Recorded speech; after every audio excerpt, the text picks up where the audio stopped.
Let me ask you something, and be honest with yourself. How many times have you said, "I'm going to start saving this month," and watched that month disappear just like all the others? I'm not asking to call you out. I'm asking because the answer for most people isn't once or twice, it's every single month for years.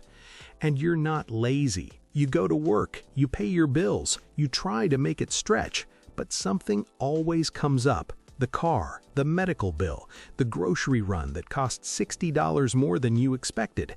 And by the end of the month, you're basically starting from zero again. That cycle isn't a character flaw. It has a name, it has a pattern, and once you see it clearly, you can start to break it. This video is about saving $10,000 in 6 months, but before the math, before the strategies, I want to make sure we're talking about the real problem, not the version people sell online, the actual one. Because if you've watched videos like this before and still ended up here, the issue probably wasn't that you didn't try hard enough. It's that nobody gave you an honest picture of what this actually takes. That changes today. Why most people never save anything, and it's not what you think. Here's the story most financial advice starts with. You're spending too much on things you don't need, and if you just had more discipline, you'd be fine. Cut the coffee, skip the dinner out, stop buying things on impulse. And look, there's some truth in that, but it's not the whole picture. And for most people working a regular job in 2026, it's not even close to the main problem. The real issue is structural. Wages have been mostly flat for the last 2 decades when you adjust for inflation. Meanwhile, rent has doubled in many cities. Groceries, utilities, insurance, healthcare, all of it costs more. So when people say, "I can't seem to save anything," they're often not describing a discipline problem. They're describing a math problem. The gap between what comes in and what goes out has genuinely shrunk, and in some cases, it's disappeared entirely. That matters because if you walk into this thinking the solution is just willpower, you'll fail again. Not because you're weak, but because you're fighting the wrong battle. There's also something behavioral happening underneath all of this. Most people don't have a clear, honest picture of where their money actually goes. Not a vague sense, a real line-by-line picture. And without that, every good intention evaporates the moment life gets busy, which is always. Here's what I've seen work. Treating saving not as what's left over after spending, but as the first decision you make before anything else gets a chance to absorb it. That shift sounds small. It isn't. It's actually the foundation everything else in this video is built on. We'll get into the mechanics shortly, but first, let's look at the actual number you're working toward, because seeing it broken down changes how impossible it feels. The math you need to see before anything else. $10,000 in 6 months sounds like a lot, and depending on where you're starting from, it might genuinely be a stretch. I'm not going to pretend otherwise. But before you decide whether it's possible for you, I want you to see what that number actually looks like when you break it down, because the way we picture a goal in our heads is almost never the same as what it looks like on paper. 6 months is roughly 180 days. $10,000 divided by 180 is about $55 a day. Broken down by week, that's $385. By month, around $1,667. Now, for some people, seeing $1,667 a month feels just as overwhelming as $10,000, and that's a fair reaction. If you're bringing home $3,200 a month after taxes and your rent alone is $1,400, that number isn't realistic without something changing. This video isn't going to pretend it is. But here's what that math is actually telling you. The goal isn't one big move. It's a combination of smaller ones, spending less in some areas, earning a little more in others, and making sure every dollar you do save is actually working instead of just sitting there. No single piece of this has to be dramatic. The power is in how they add up over 6 months. Think of it like a leaking bucket. You could keep pouring water in faster, or you could find the holes first. Most people skip straight to "I need to earn more" without ever stopping to ask where the money they already have is quietly disappearing to. We'll get to income, but the math only works if you're not losing ground on both ends at once. So before you set a savings target, ask yourself one honest question. Do you actually know, within a few $100s, where your money went last month? Not roughly, specifically, because that answer determines everything about which part of this plan matters most for you right now. The goal of $10,000 is real. Whether it takes you 6 months or 9, the path looks the same, and it starts with plugging the leaks before anything else. Plug the leaks first, where your money is actually going. Before anyone talks to you about investing or earning more, there's something more urgent to deal with. And it's not glamorous, but it might be the highest impact thing in this entire video. Most people have money leaving their accounts in ways they've stopped noticing. Not because they're careless, but because modern spending is designed to be invisible. Subscriptions that auto-renew, streaming services you forgot you had, insurance premiums that quietly went up, a gym membership from 2 years ago still pulling $29 a month. None of these feel like much on their own, but add them up across a year, and you're often looking at hundreds, sometimes over $1,000, that left without a single conscious decision. That's the first leak, and it's the easiest to fix. Go through your last 2 bank statements, not your memory of them, the actual statements, and flag every recurring charge. You'll find something. Almost everyone does. Cancel what you're not using. Call and negotiate what you are. A 10-minute phone call to your internet or insurance provider asking for a better rate works more often than people think. Companies would rather keep you at a lower margin than lose you entirely. The second leak is subtler. It's the spending that happens on autopilot. The $14 lunch because you didn't have time to think about it. The Target run that started as "I just need one thing." These aren't moral failures. They're the result of not having a system. And without a system, the default is always to spend, because spending is the path of least resistance. Here's a simple reframe that helps. Every unplanned purchase isn't just its face value, it's also the time it takes to earn that money back. If you take home around $20 an hour, a $60 impulse buy cost you 3 hours of your life. That's not guilt, that's just information, and information changes decisions. The goal here isn't to make your life miserable by eliminating everything enjoyable, it's to make your spending intentional. There's a real difference between choosing to spend money on something and just letting it happen to you. Plug the leaks first, then we talk about making what's left actually grow. Make your money work while you sleep. Once you've stopped the bleeding, the next question is simple. Where is your money sitting right now? If the answer is a regular checking account, or worse, just accumulating in your main account where it's easy to spend, then you're leaving real money on the table. Not investment-level money, but meaningful money, especially over 6 months. Here's something most people weren't taught. A standard checking account pays you essentially nothing to hold your cash. The national average for a traditional savings account is somewhere around 0.5% interest. But high-yield savings accounts, HYSAs, have been offering anywhere from 4 to 5% annually. On $5,000 sitting in one of those accounts, that's roughly $200 to $250 in interest over a year just for putting your money in the right place. It's not life-changing on its own, but it's $200 you didn't have to work for, and that's the point. This is what people mean when they talk about making your money work for you. Not some passive income fantasy, just the basic principle that every dollar you save should be earning something while it waits. If your employer offers a 401k with a match and you're not taking the full match, that's also worth addressing. A 50% match on your contributions up to a certain percentage of your salary is essentially a guaranteed return that no investment can reliably beat.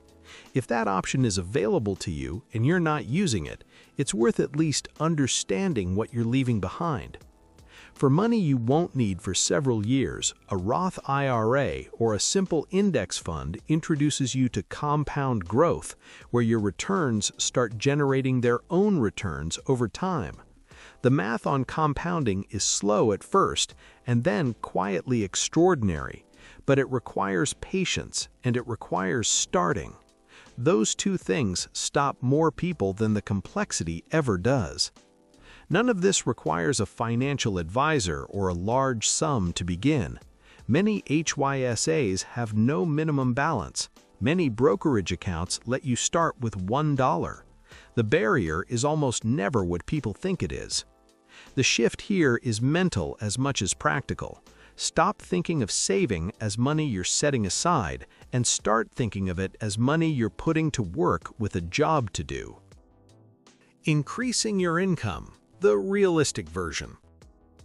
This is the part of the video where a lot of financial creators tell you to start a side hustle, build a personal brand, or monetize your passion. And maybe someday that's worth exploring, but if you're working full-time, managing a household, and running on fumes by Thursday, that advice isn't just unhelpful, it's a little insulting. So let's talk about what's actually realistic. The fastest way to increase your income in the short term isn't building something new, it's maximizing what you already have. If overtime is available at your job, even a few extra hours a week adds up significantly over 6 months. If you have a skill you use at work, writing, accounting, design, logistics, teaching, there's likely someone willing to pay for that same skill outside of work hours on a smaller and more manageable scale. Not a full business, just occasional work that fits around your actual life. Selling things you own but don't use is underrated. Most households have hundreds of dollars sitting in closets, garages, or storage units. Electronics, furniture, clothes, tools. Platforms like Facebook Marketplace and eBay have made this genuinely simple. It won't get you to $10,000 alone, but it can fund an early chunk of your goal and build momentum when momentum is hardest to find. If a raise is something you've been putting off asking for, this is also worth revisiting honestly. The average raise from switching jobs has historically been significantly higher than the average internal raise, sometimes 2 to 3 times more. That's not an encouragement to do anything reckless, it's just information worth having when you're trying to close the gap. What won't work, at least not in 6 months, is anything that promises income without a real exchange of time, skill, or assets. Be skeptical of anything that sounds like a shortcut, because in the short term, there aren't many real ones.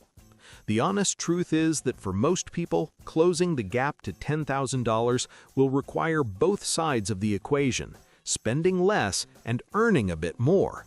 Neither one alone is usually enough, but together, even modest movement on both sides creates real compounding progress. And if you've made it this far, I just want to say something quickly. If this kind of honest, practical conversation about money is what you've been looking for, I'd love for you to subscribe and come back for more of it. No hype, no shortcuts, just real talk about real financial situations. Hit subscribe if that's the kind of content you want more of. Now, all of this works if it's built into a system, because information without structure fades fast. Let's talk about that. The system. How to automate your way to the goal. Here's something worth saying out loud. Willpower is not a reliable financial strategy. Not because you lack it, but because willpower is a finite resource. It gets depleted by stress, by long days, by decision fatigue. And if your savings plan depends on you making the right choice every single time, at the end of a hard week, after an unexpected bill, when your account is lower than you'd like, it will eventually break down. That's not weakness, that's just how humans work. The solution is to remove the decision entirely. Automating your savings means setting up a transfer the same day your paycheck hits that moves a fixed amount directly into your high-yield savings account before you ever see it. Not what's left over at the end of the month, the first dollar, not the last one.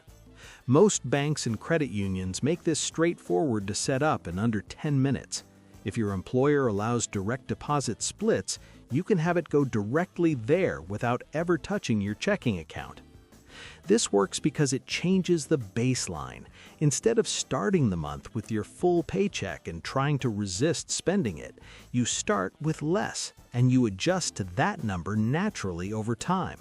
It feels tight for the first week or two, then it becomes normal.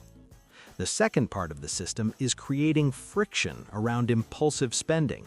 This isn't about punishment, it's about interrupting the autopilot, removing saved card information from shopping apps, using a separate account for discretionary spending with a set weekly limit, giving yourself a 48-hour rule on any non-essential purchase over a certain amount. Small barriers make a real difference because most impulse spending isn't deeply wanted, it's just easy. The third piece is tracking progress without turning it into an obsession. A simple spreadsheet or a free app that shows your savings balance growing week over week does something important. It makes the goal feel real. Progress is motivating. Watching a number move, even slowly, keeps you connected to why you started. You don't need a complicated budget with 40 categories. You need 3 things: money moving automatically toward your goal, a little friction around spending, and a way to see that it's working. That's the whole system. Simple enough to maintain, strong enough to actually get you there. Scaling the mindset. From 10K to any number you set. Let's zoom out for a second. Everything you've gone through in this video, identifying where money leaks, making savings automatic, being honest about income, putting your money in places where it earns, none of that is specific to $10,000. That was the example. The number was never really the point. The point is that you now have a process, and a process scales. Someone who learns to save $10,000 doesn't do something fundamentally different to save $50,000. They apply the same principles with more consistency, more time, and usually a little more income as their situation evolves. The gap between where most people are and where they want to be financially isn't usually a knowledge gap, it's a systems gap. They know they should save, they just never built the structure that makes saving the default instead of the exception. That structure is what this video has been building toward. And here's something worth sitting with. The hardest part of this process isn't the math, it's the first 2 or 3 months when the progress feels slow and the sacrifices feel real and the goal still seems far away. That phase is where most people quit. Not because the plan stopped working, but because they couldn't yet see that it was working. If you stay in the process long enough, something shifts. The account grows, the habits solidify, the anxiety around money, that low-grade financial stress that hums in the background of so many people's lives, starts to quiet down. Not because everything is perfect, but because you're no longer just reacting, you're building. That feeling is available to you at $10,000. It's available at $25,000.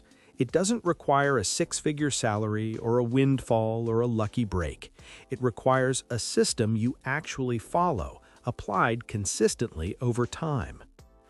The economy is genuinely hard right now. Costs are high, wages haven't kept up, and the margin for error is thin for a lot of families. None of that is your fault.